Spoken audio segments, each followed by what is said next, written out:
Today is Saturday, the 29th of June 2024, and we are gathered here for the 138th session on Mindfulness for Beginners, conducted in the English language from Nissarana Forest Monastery.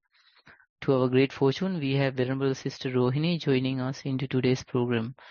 On behalf of all of us, I would like to welcome Venerable Sister Rohini to today's session. Furthermore, I would like to welcome all of you who are joining through Zoom and also through the live stream over Facebook.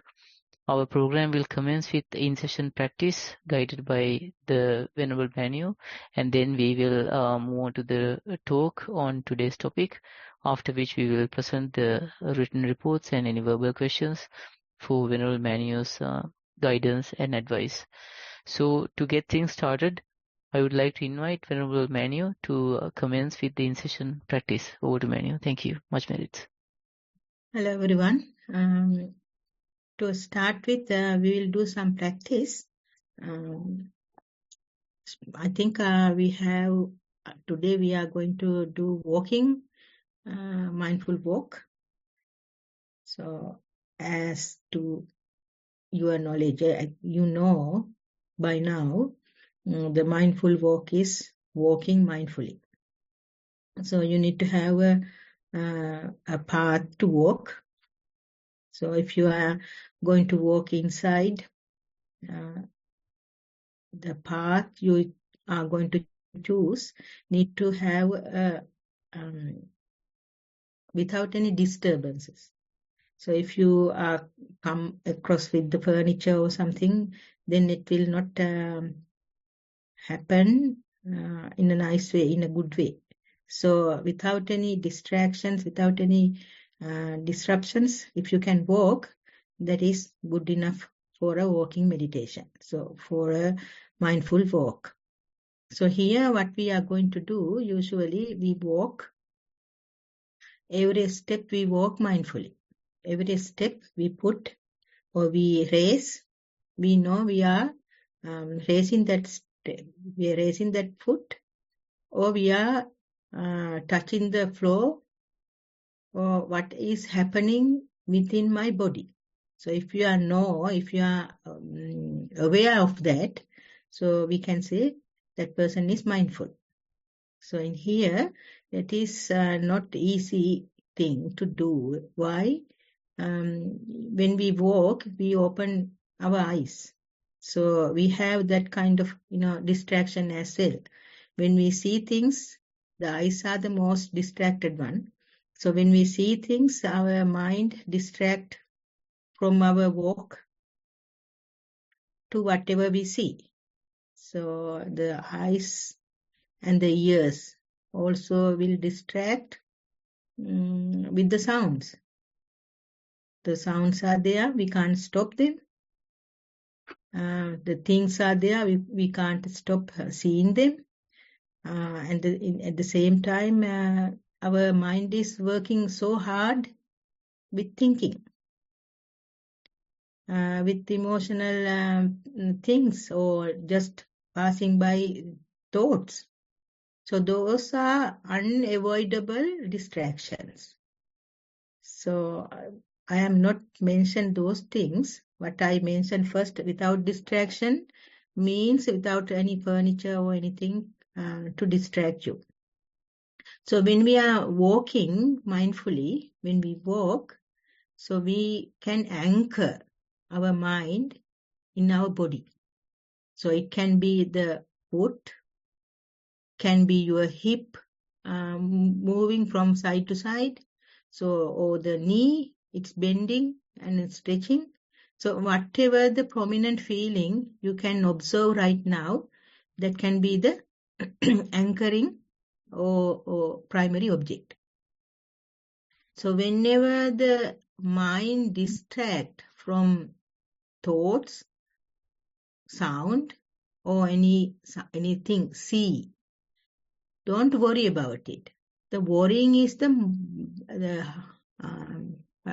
worst thing you can do while you are practicing mindfulness. So not to worry, whenever it goes away from your primary object, don't worry.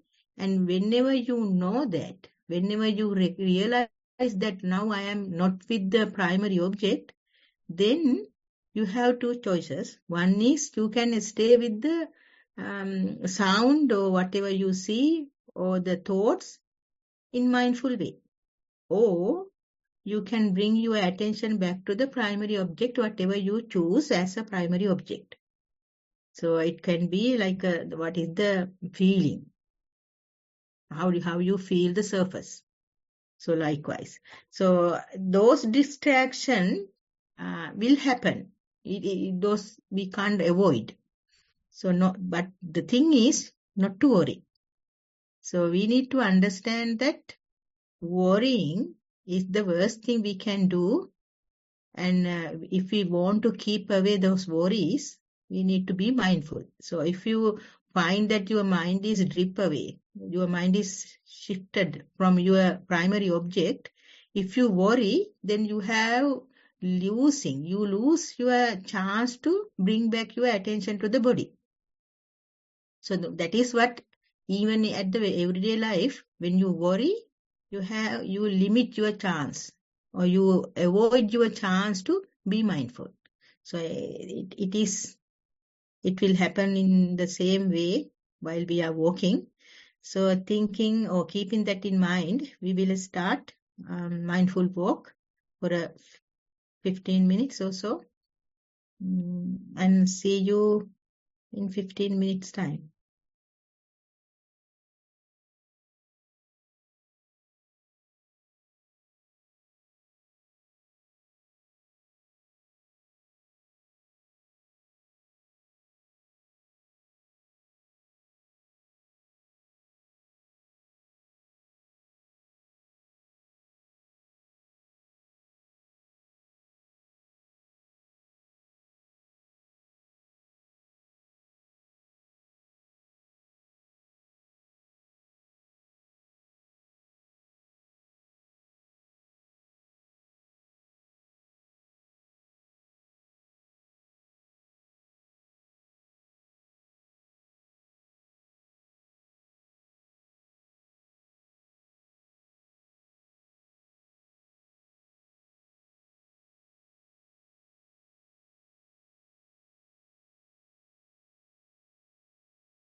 Okay, everyone. Thank you for practicing mindful walk.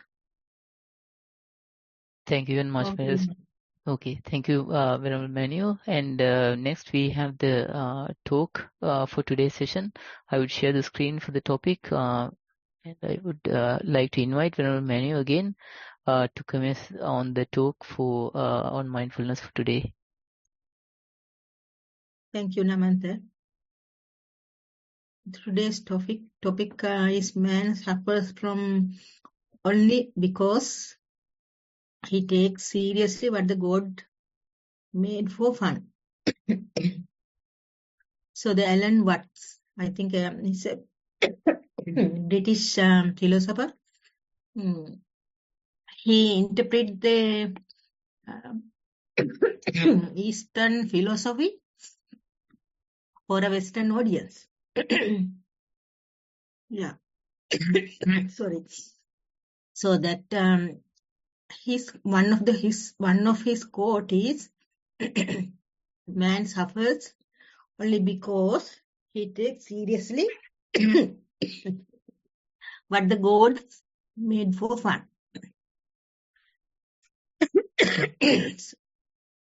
This statement, actually, when we look at this, it invites us to reevaluate the nature of human. Especially the suffering and our perception of life events. Those are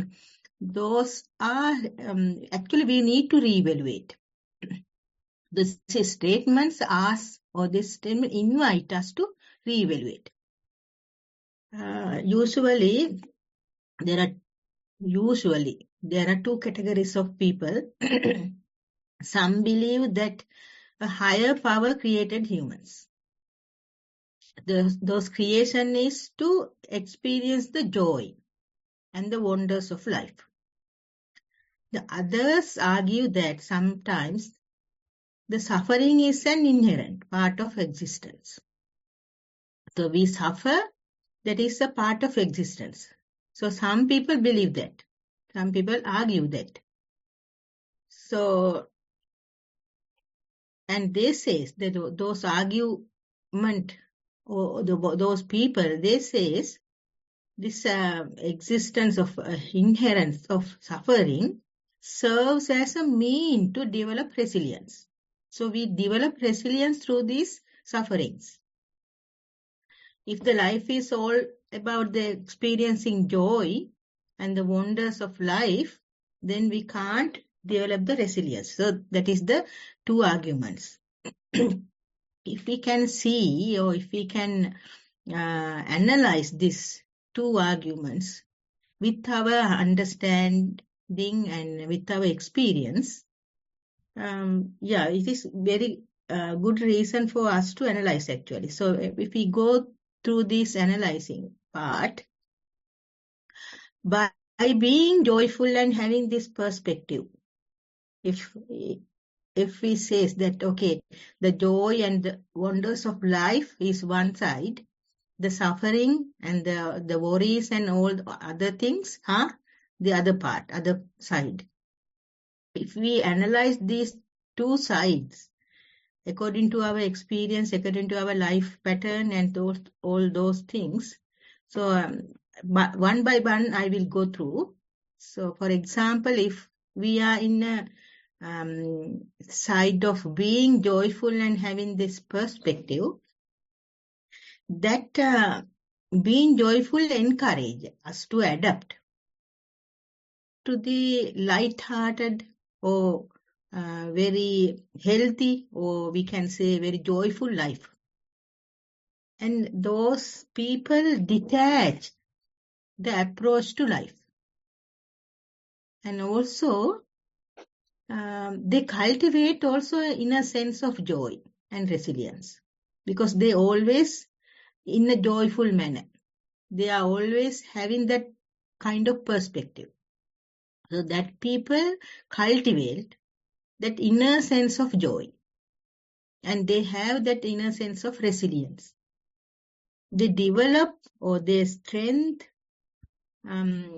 their joyful thoughts, the joyful or resilient way of life, thinking. And what they do when they're facing to the challenges, when they face, they can alleviate some of the weight of worries because they are always joyful. They think life as a joyful thing. They think the God create this to enjoy the life. So when they think like that, the challenges they can alleviate easily, giving that less weight of worries. And also, if someone has that kind of mindset, that person or that people can have a balanced life also. The people think, what I am saying, people think, and sometimes we can see also those kind of things among people.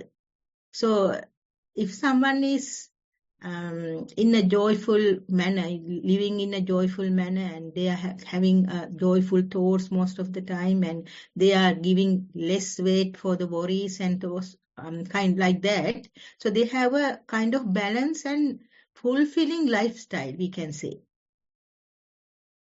So in the other side, we can see people are suffering, and we, for as us also, we suffer sometimes. We suffer with diseases. We suffer with the seeing that our beloved ones are moving away. We suffer with death. We suffer with the aging. All those things are reasons for sufferings. The suffering part is also there. So we can't ignore that part.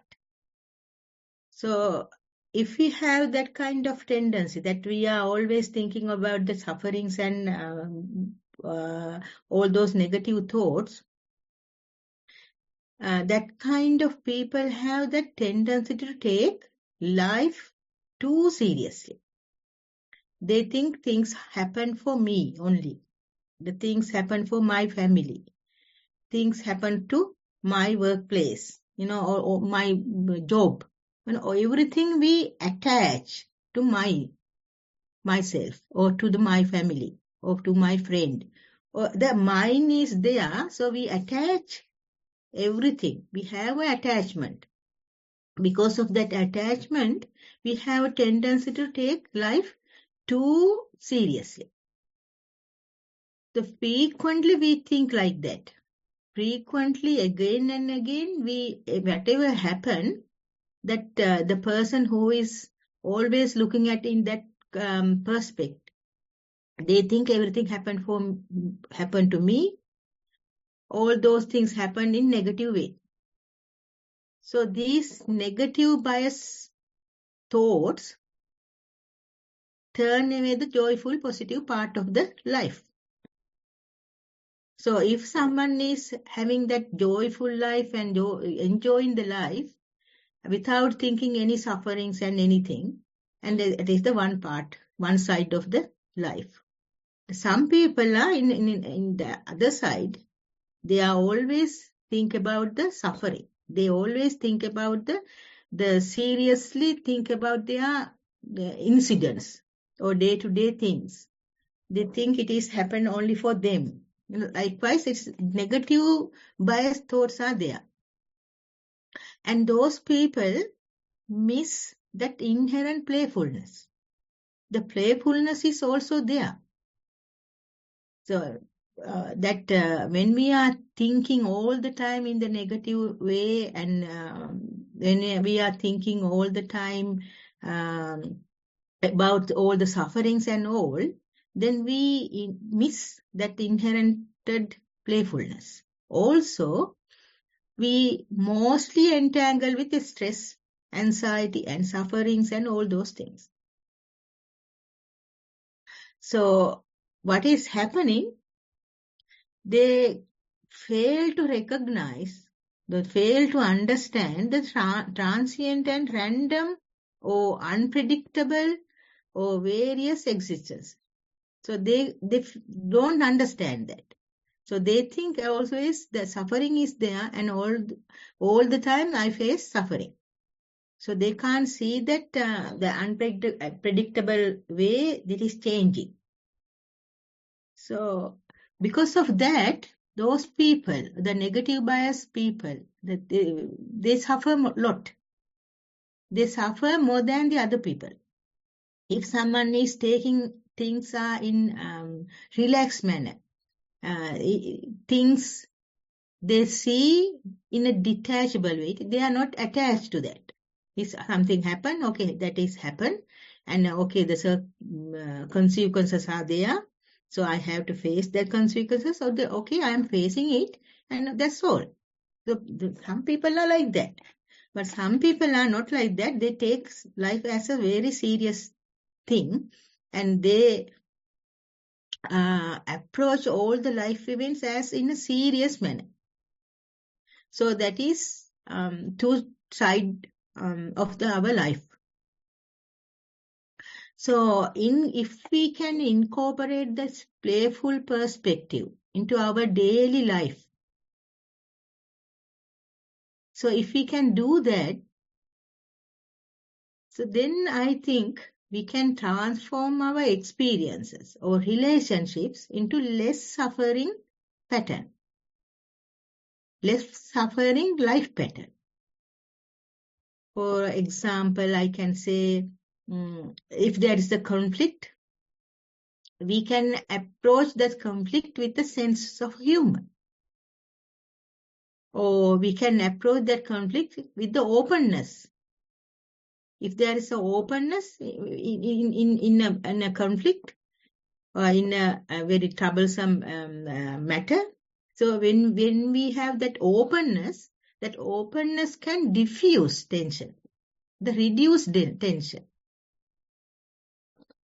And also this openness and the approaching with the sense of humor, that kind of feeling foster the deeper connections, even within the family or within that workplace or with the neighborhood or with relatives.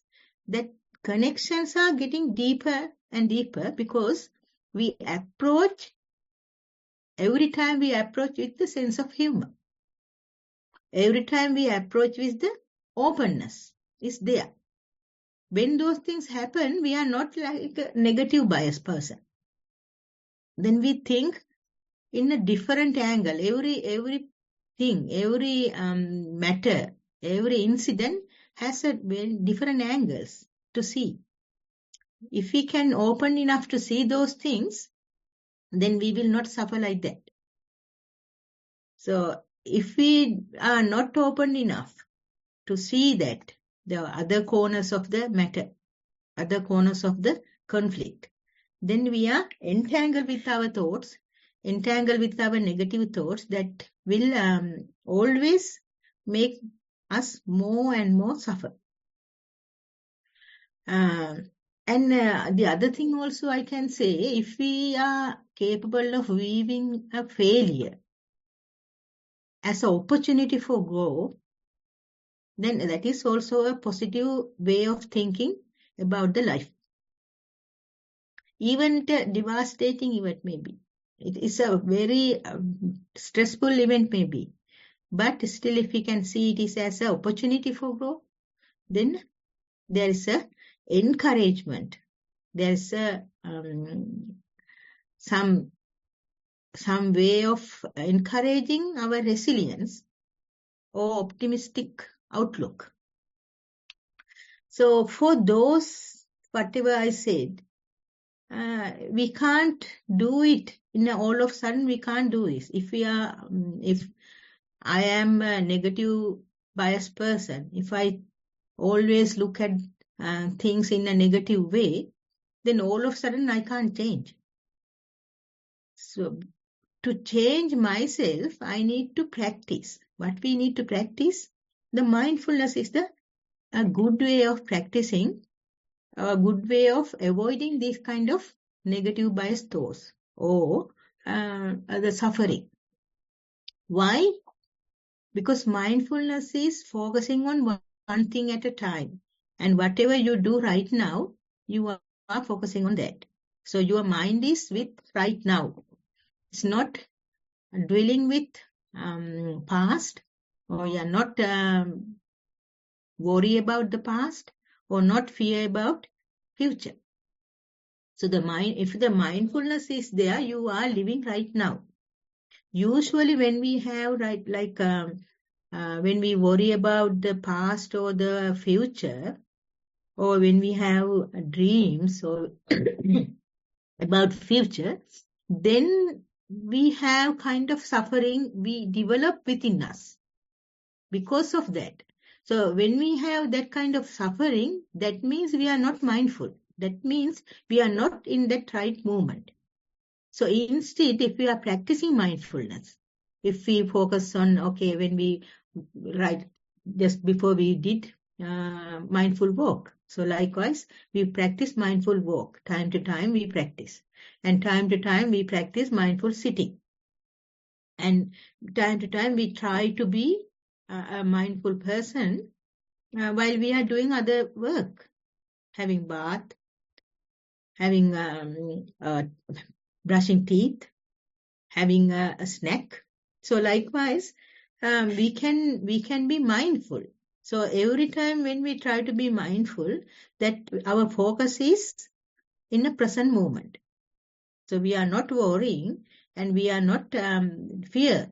We don't have a fear about the future also. Whenever we are mindful, that fear or the worry is not there. That means our negative thoughts or negative bias thoughts we avoid that. We purposefully avoid those negative or positive, whatever the thoughts, random thoughts. We avoid those things. Instead, we focus on one thing, whatever we are doing right now. So, if someone is practicing mindfulness, so that person maybe that person has a view that life as a divine creation, or that God had created this life for a pleasure, or someone might think that this life is for a journey, or consisting with very, very difficult trails. It doesn't matter. If you are mindful, those two sides are not in the present moment. When you are, whatever the time, whenever the time, a split second, if you are mindful, that split second, you are in the middle. You are not in the two sides. So that means,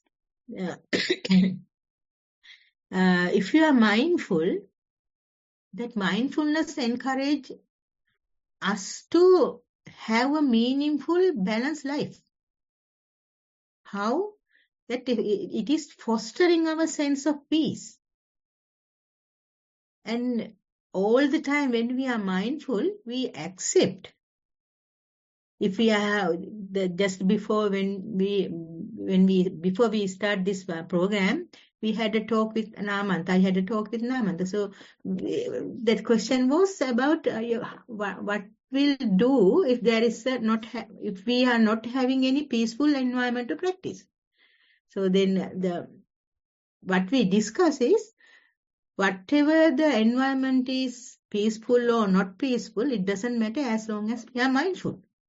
If we can be mindful about thoughts when the environment is not in a good manner, it is not in a peaceful manner, then I can see my thoughts are different. Maybe I am getting anger, maybe I am nervous. So if I can be mindful on that, then there is no two sides. So that means we can accept the life's inevitable hardships if you are mindful. But I am not saying that all of a sudden when you are trying to be mindful for a week or two, it will happen. You need to practice it again and again, frequently. Consistency should be there. Then you will get this kind of the mentioned benefits. Otherwise, don't expect trying to be mindful for a week or so, and then these benefits will come after you. But it will not happen. You need to, or someone need to practice again and again regularly. Then you can have those kind of benefits. And the other thing is that when you are mindful, you can highlight or you can incorporate the nature of impermanence. So you will see that nature of impermanence. The life impermanence is there. You will see it. Then when you realize, when you recognize the life impermanence, the impermanent situations. So when you realize it, so life make easy because you know it is not permanent thing. Good or bad come and go. And if it is not permanent, we don't need to worry or we don't need to be happy or joyful for one thing because it also will go.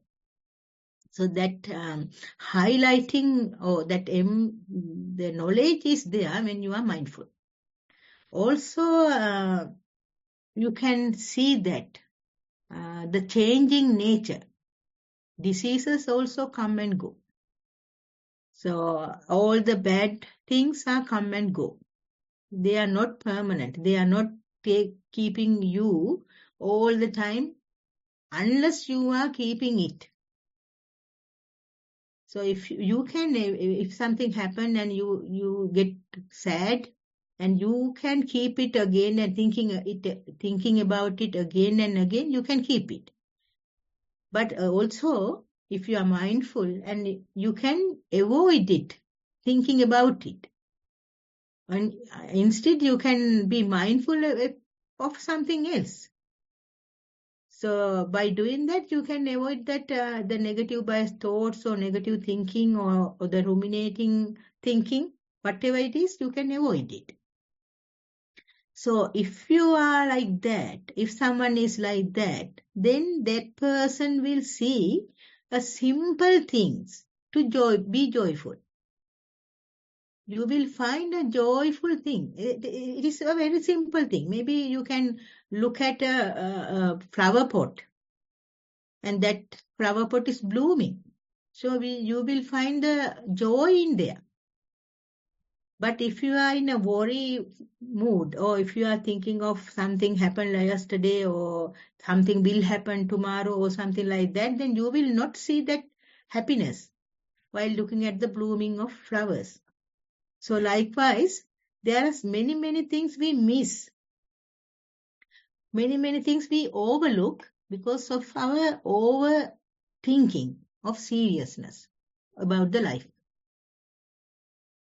When your mind is so heavy with the worries and all the negative things, usually you miss those simple joys. So while being a mindful person, we will also understand that we may not be able to control our everyday life events. We are not able to do that. So we will see that. You will realize it. You will understand it when you are being mindful. Or when you are mindful, you will see that, okay, I can't control these things.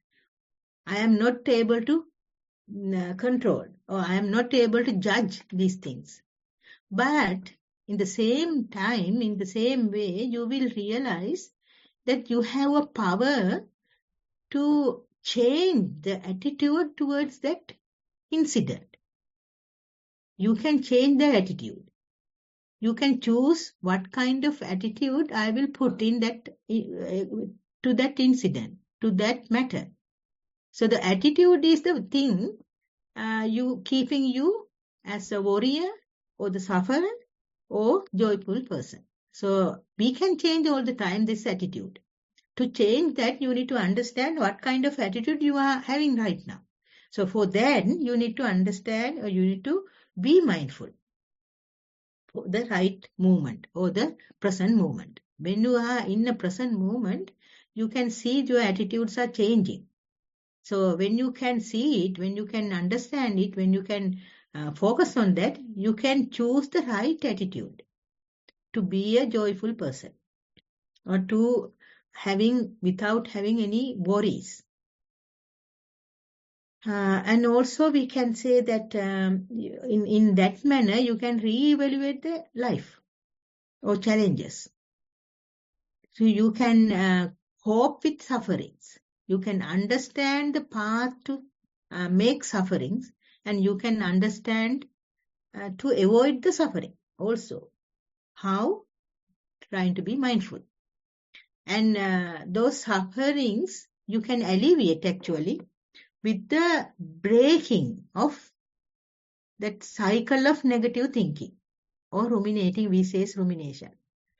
When you have that cycle of thoughts with the negative thinking all the time about the worries, about the fears, about the frustration, when we have that kind of thoughts again and again and again, that can become a loop or a cycle of thoughts.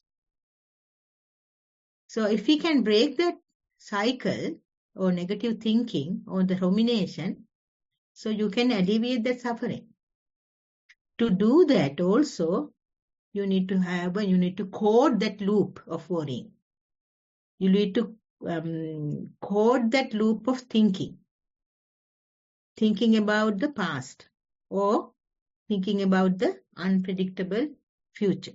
So if you can code, if you are worrying, if you can code it by being mindful, then you can avoid it.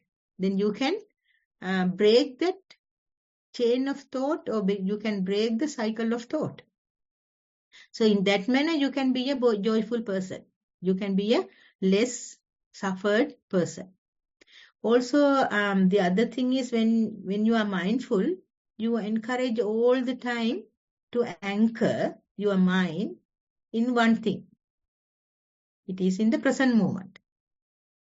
So when you are practice enough to understand and observe your thoughts and emotion without any entangle, without any attachment, then you can recognize and understand your attitudes or your emotional feelings right now, and then you can change it into a positive one. So whatever you need to do, you need to practice again and again the mindfulness. The practice of observing without attachment is the thing allow us to recognize our thoughts. So if we have attachment, then we are not mindful. Then that means we are all again in that cycle of negative thoughts. So saying all those things, trying to be mindful also. When you are mindful, if you can avoid those thoughts, and if you are good enough, or if you are strong enough to change your attitude towards whatever is happening right now, and that means you are learning, or you can learn, or you have that kind of kindness, a self-compassion towards you. That is the most important kindness. Rather than you are spreading kindness to other people or other animals or whatever, you need to understand the self-compassion or the kindness towards you. So if you are following the mindfulness practice, and if you avoid those loop of negative thoughts or negative bias, emotional feelings, and if you can change your attitudes in a positive manner, then you are developing your self-compassion and the acceptance, whatever you are facing. So that is a very good thing for mental and physical health.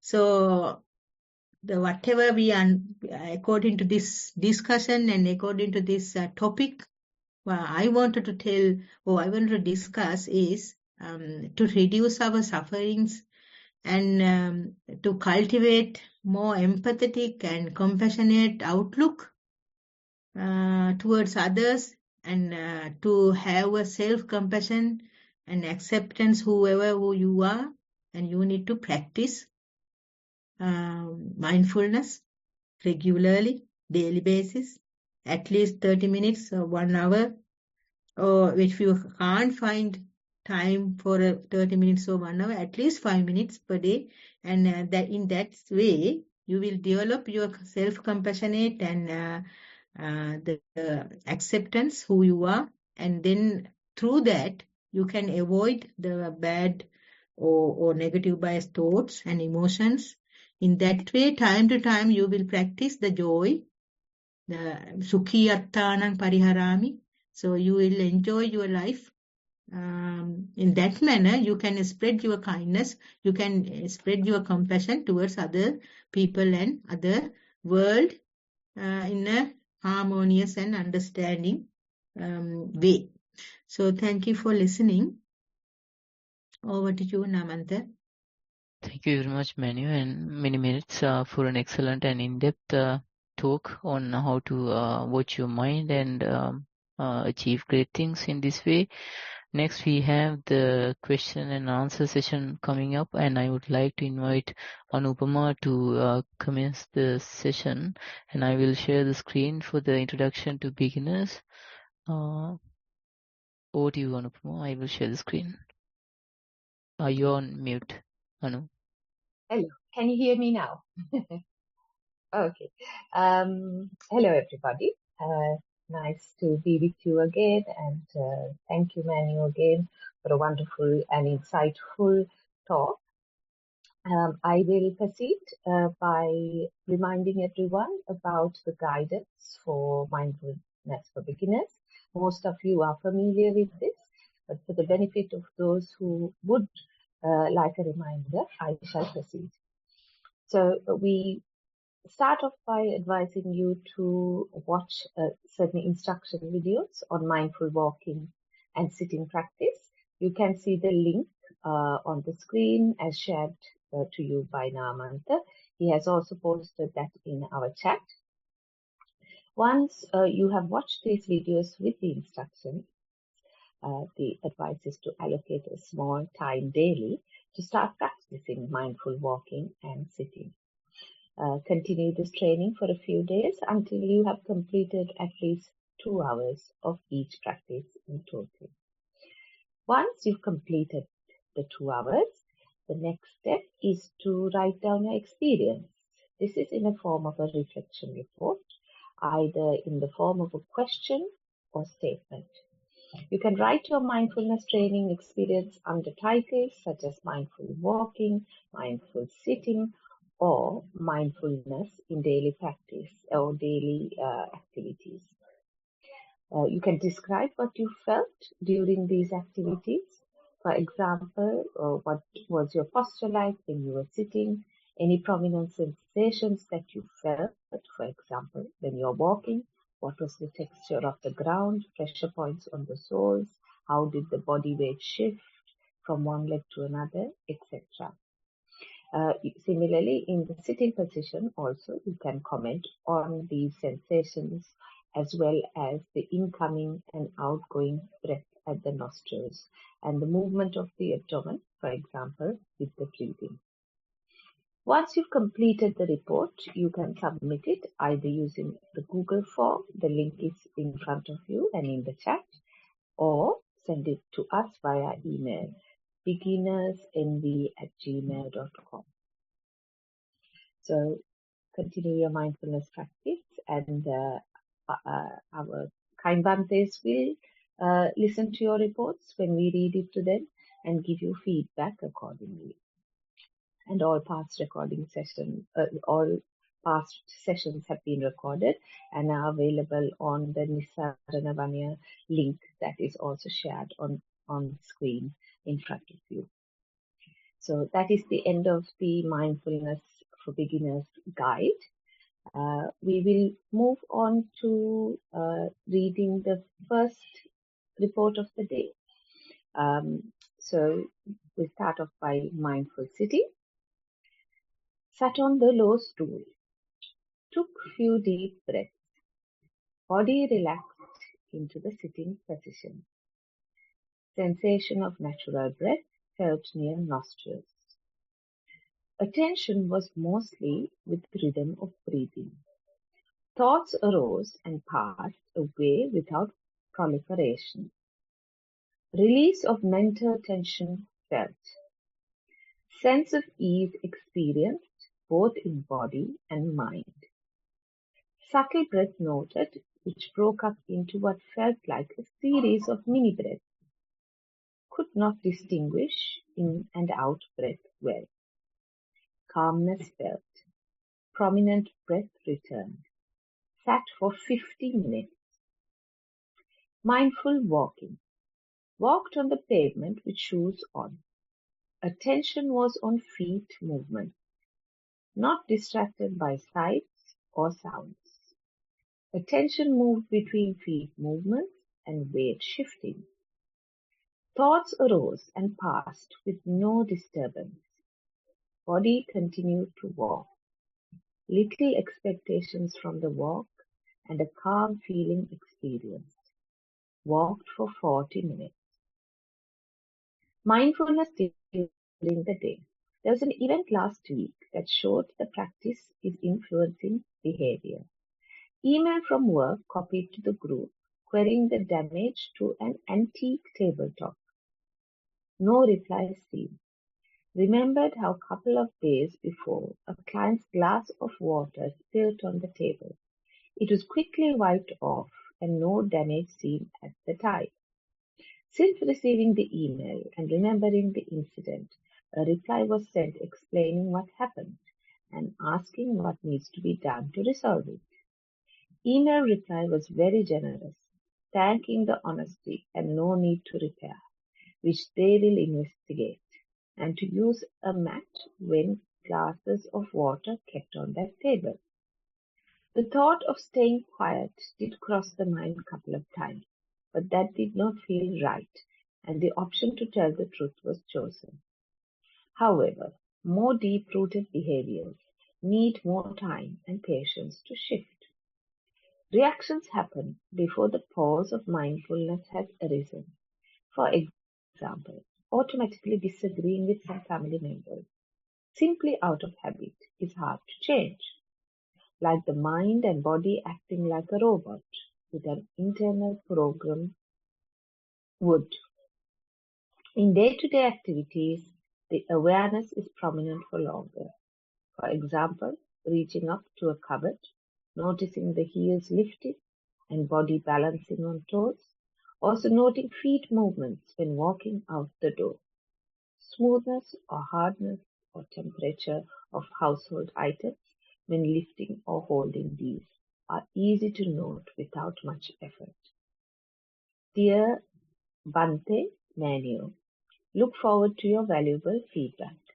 Much merit to you and the organizer. Thero, Nissarana. End of today's report.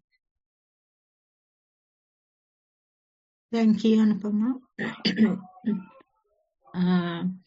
Yeah, so after listening to this long report, the sensation of breath that I noticed in sitting meditation, she or he explained about the subtle breath and the prominent breath is going back to back. Sometimes its breath is subtle and no any difference between in breath and out breath. So that much of subtlety is there, and then the prominent breath is appearing also. So that is how our when you are practicing mindfulness, there's no permanency also in there. Even in the practice, you can't see anything permanent. So it's also come and go. Sometimes it is subtle. Sometimes the breath is very subtle and sometimes you can't even recognize it. But all of a sudden, the prominent breath also appears. So the appearing and disappearing is also showing us kind of impermanence. So nothing is permanent. Even in the practice, you can see it. in daily practice, you can see it, the impermanence, even in the practice. And also when that report explained about the mindful walk, it says sometimes focus on feet, sometimes shifting weight. So the focus is also changing from time to time. It's changed from this to that. So it is also not permanent. Although I am thinking of keeping my attention in feet, but it shifts to weight shifting. The moving of one from one leg to the other, the weight is also moving from the other one to the other. So the focus point is also changing. So whatever happen, you can notice. And about the day-to-day activities also explained in the same manner. The same thing is explaining in that. So it is a complete report actually. And the incident, the table incident, it make me think that, so when you observe those things, you can recognize our thoughts are not necessarily true or not necessarily permanent. They are not permanent. Even though focal point, whatever we are focusing on is also changing. It's changing the pattern of, there's a pattern of changing. Sometimes there's no any pattern even. So when you have some thoughts, the thoughts are also not true. All the time it is not true. If you are so mindful, you can see it. The thoughts are also changing, and also they are not true, and also they are not permanent. So everything is impermanent. Everything is changing. Even in you are sitting, or you are walking, or you are doing day-to-day activities, or you are observing your thoughts, everything is subject to change. So that you can see in your practice. So when you see in your practice those things, nobody need to say, okay, the world is not permanent. You can see it by yourself. So it is written actually in this report. Thank you for sending that report. And please continue in the same way and focus on the mindful walk and mindful sitting. And you can see more and more those impermanency and the dukkha also, the suffering, nature of suffering. When you want to see something, if you are not seeing it, then you see it is a kind of suffering. So don't expect anything from your practice. Just whatever happened right now, just observe it. Just be mindful on that. So in that way, you can go for long journey. So thank you for writing that report and sending us. I'm sorry I can't open this my video because whenever I remove my head cover, my cough is not doing any good for me. Thank you, Venerable Rohini. That's brilliant advice. I'm sure it helps the person who writes, and definitely it gives us all an opportunity to develop our own practice as we go. That was the report for today. I think next is question and answer session. So if anyone has any questions or any statements to make, please put your Zoom hand up and we will invite you to unmute yourself.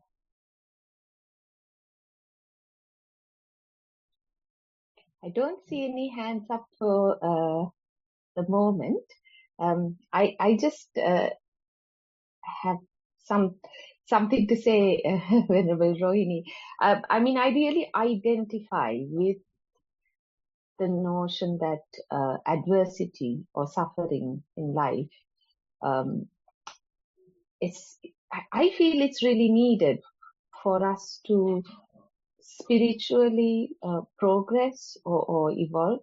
I mean, for me personally, I think the first time I experienced probably some profound sadness or grief was when my father passed away, and that was really a big turning point for me to actually explore the spiritual path in a more different or mindful way. So I don't know whether you have anything to comment or say about that, Venerable Rohini.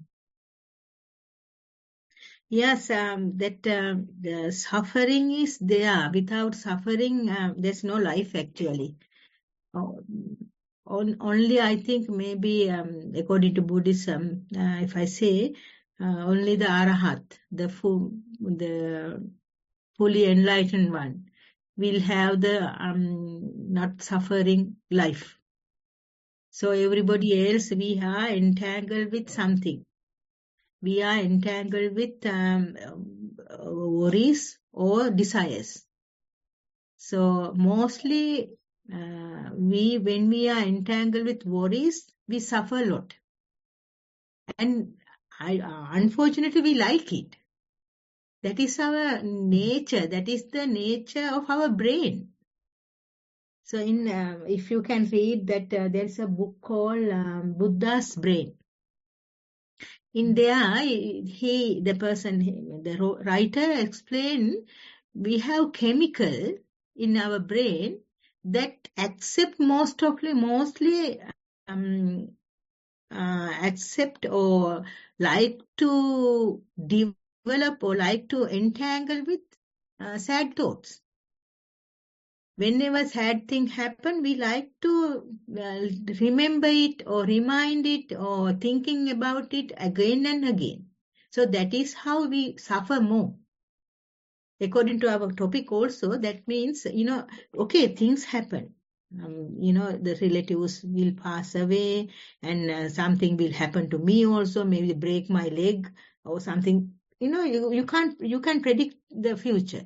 So things will happen, and if you are mindful and if you when you see that through the mindfulness, the impermanent nature of life and impermanent nature of the sufferings, so then you can realize, okay, so things happen, and at that moment, yes, it is a very disaster for me.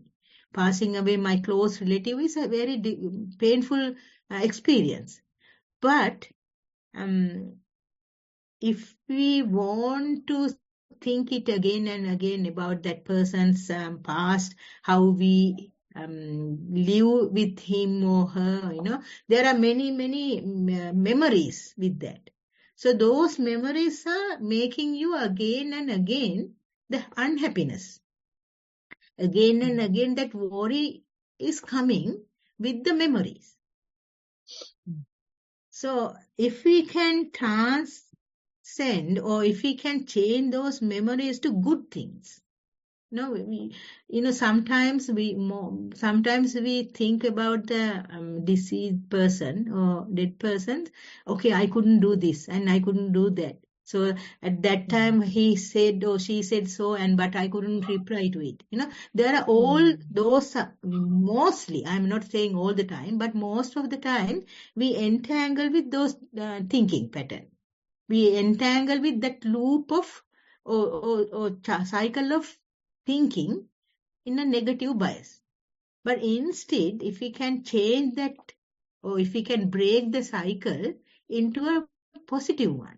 Okay, so while he was there or while she was there, I did this and I did that, and we had the enjoyment in there. So how we enjoy the life. So if you can change that track, first you need to forcefully do that. So when you do that forcefully, that the thinking, background thoughts, we call it clip of background thoughts. or very mini clips of background thoughts, change into positive way. Because when we use the same pattern again and again, that strengthens that area, the strengthening that type of thoughts. If we change those thoughts into a different thoughts purposefully, then in your background thoughts, those chain of thoughts are changing also. Because you are thinking before all the things about worrying thing. Now you are going to replace them whenever you memorize, where you think, okay, the bad thing, so you would replace it with the good thing. In that manner, the background thoughts are changing from negative bias to positive bias. So in that way, whenever if you do that couple of days, what will happen? It is the same thing happen when you are doing a metta meditation. When you practice metta, the sukhi hontu or the supateva or something, so you repeat it again and again whenever the bad thoughts come. So that means you replace the bad thoughts with the positive one. So that in that way, your background thoughts are developing with the positive thoughts. So whenever you are still, whenever you are quiet, those background thoughts are the one coming forward as thoughts. So that's why Buddha says, if you are an angry person, then practice metta meditation. If you are a lustful person, so there's a many prescription Buddha has given to avoid those things. So in a way, if you have a worrying thing, so if you are worried about the past, about that whatever you are worrying, so you need to replace it with the positive one. Recently I had, not recently, last year actually, there was a boy wanted to suicide. And I was doing that 2 o'clock here in New Zealand, 2 o'clock actually. So early in the morning session, 7:30 p.m. Sri Lankan time session. And I got this message. And only thing I did, I called 111 also, and the only thing I did, I make him to remember all the good things he had done. So then all the bad things, negative things, I replaced with him. While I was talking with him, what I did, I replaced all the bad things or negative thoughts with the positive one. Okay, remember you did this, and remember they did that, and how you are capable of doing this and doing that, likewise. So you can keep it also in whenever you worry about, whatever you worry about, you can try to do that. So you need to be mindful though. Thank you for asking that question. I don't know, I did give you a good answer or not. I hope. No, definitely. I mean, there is a lot to take in, and I think these kind of discussions and reminders, it kind of helps us to reset ourselves as well. I mean, we have, we can get caught in our day-to-day lives, isn't it? So this kind of grounding and is very valuable. Thank you very much. Appreciate it. Venerable Rowan. Any other questions or comments for the time being? Namanta, your hand is up. If you can unmute yourself and ask or speak. Yeah, thank you, Anu. Venerable Vanaya, I think one thing I noted with regard to shifting thoughts is that you can shift the thoughts, but I'm usually developing this hindsight that if I shift the thoughts too much, I would be in a wonderland and not too realistic. Like I can think very positively about tomorrow, but the day after tomorrow I feel okay. What I assumed the day before yesterday was too positive, too overly positive, and then I was so far off of what I would consider as truth. So this is my experience in shifting thoughts by too many gears, I would say. So rather than doing that, maybe maybe keep some positive thought shift happening, but keep some checks on are you being realistic or not. So I think that because it comes up to you if you are overly positive or if you are off the track by a large margin, then it kind of comes back to haunt you. That's the experience. I hope I elaborated well enough, but this is my experience in shifting thoughts. Yes.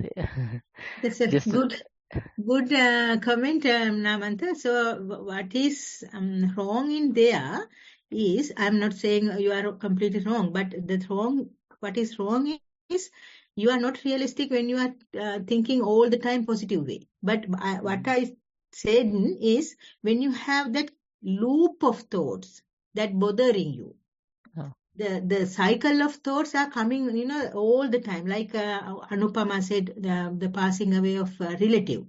So those thoughts are coming again and again. So it is not like, the tomorrow, I'm thinking of tomorrow is like a positive day, whole day. The day after, not like that. But there are some thoughts, they are coming to again and again as a cycle of thoughts or chain of thoughts. It is sometimes it is related to a very excited one or very nervous one or very painful one. So those things are not all the time. So those things happen with like, there's something drastically happened to your life, then there is something related to those things. Your mindset is producing the same chain of thoughts, same cycle of thoughts again and again. So, and when that happens, you need to replace those cycle of thoughts with the positive one or the something different. That is what I said when you are a bit angry or when you are having some angry thoughts, so you can practice the metta. So in that way, you are not, anger is there. So your anger is there. I am not saying it is no anger there, but you are replacing your angry thoughts with a positive metta thoughts. But still maybe you are not in a metta condition. Maybe still you are not calm enough to spread the metta. So that is, but you are controlling that bad thoughts. Kind of control is there. So that means your background thoughts are replacing with good one. So when that happens for again and again, then your background thoughts shift normally, naturally, with the metta thoughts. Whenever something happens with the angry, so naturally it comes, okay, sukhi hontu, or something like that. It automatically comes. So likewise, when something happens drastically, you need to shift. Not all the every day, like, that tomorrow is going to be a good day and, I'm not doing this and I'm doing that. No, not programming like that. So if you try to program like that, then it is not realistic. yes, Definitely not realistic. Yes, Manu, I get the idea, I think. Yeah, you have to be, yes, okay. Yes, I think I get what you mean. It's a very complicated thing, but yeah, it's okay. So my understanding from that is, if there is a specific situation that keeps arising, and that specific situation kind of triggers or gives rise to a negative thought pattern, then it's Maybe a loop, about something like replacing a loop. if you're in a loop, basically. If you're in a loop, what Manu is saying, shift the gears so you escape the loop first, and then you can manage again. So Yes. Yeah, when you are having a loop, yes. Not thinking, not like Namanta said, not thinking of, oh, I am going to do a positive way tomorrow, or next hour I am going to do a positive thing. Not like that, but just to break the cycle of thought, just to break the loop. Understood. Thank you. Thank you, Namant, and thank you, Manu. Very interesting. and certainly food Thank you, for thought. Ramant. Actually, yeah, it is good. I think otherwise it's a misunderstanding can happen. Yes, I wanted to clarify because I was already doing what Manny was saying. Then I felt something was like superficially perfect about it on the Yeah. surface, but when I go deep down, the uh, sorrow or the anger or whatever is still there, wood on fire, or sort of. It's like hidden, but it is there. Then I knew, okay, this is just a superficial level, and that's why I wanted to raise a question for discussion. And yes, I had the same experience that Anupama did. My father also passed away in 2012. The pain was very much unbearable, and some Kayanupassana practices that I did in the first few weeks helped quite a bit, but they only helped to a certain level. Like it is uh, still there, that pain. So what Manu is saying is very important and to the point, because if you feel you are in a loop, then there's nothing you can do but to escape the loop first. So you can try shifting thoughts as you mentioned. Thank you. It's very clear that this way with that advice. Much merits. Thank Okay. you, everyone. If that, any more questions or comments? Or maybe it's time to conclude the session if we don't have any other. Yes, I think we can conclude. Thank you so much, and much merits, Anupama, for your Okay. um, uh, uh, effort in and support in conducting the question and answer session. And many thanks to the person who sent the report as well. I would like to pass on merits and well wishes to Veneral Manu Rohini, who joined us in today's session, representing Nissarana Forest Monastery. We would associate and share these merits with Veneral Manu and wish Manu good health, long life, and also great success in the path of mindfulness to achieve your objectives. And we wish to see Manu again in future sessions if possible. With such great insight and intellect being shared with us.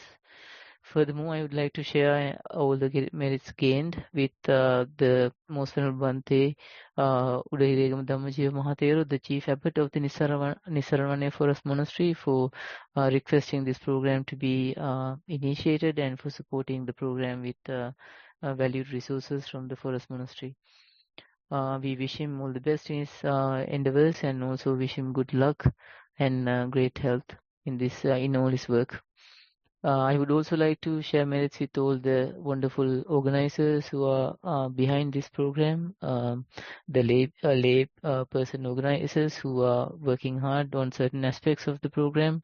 Wish these merits will be accumulated by them, and that their own practices will flourish, and they will reap many benefits of mindfulness practice in this specific manner. I would also like to share and pass on messages to all of you who joined the Zoom session. Thank you for your presence in the program.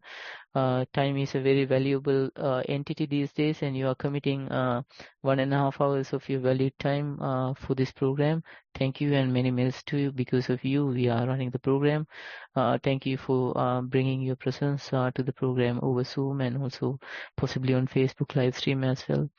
I would wish you all the success in your life with mindfulness objectives achieved and happiness achieved in the same way.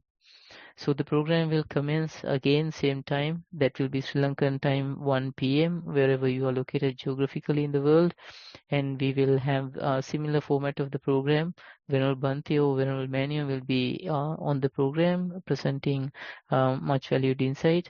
And I would like to wish you all a happy and mindful week ahead, where you learn and apply mindfulness practices in your ownership. So we will meet you next week, and I will end the Zoom session. Many merits for all your presence and support. Thank you.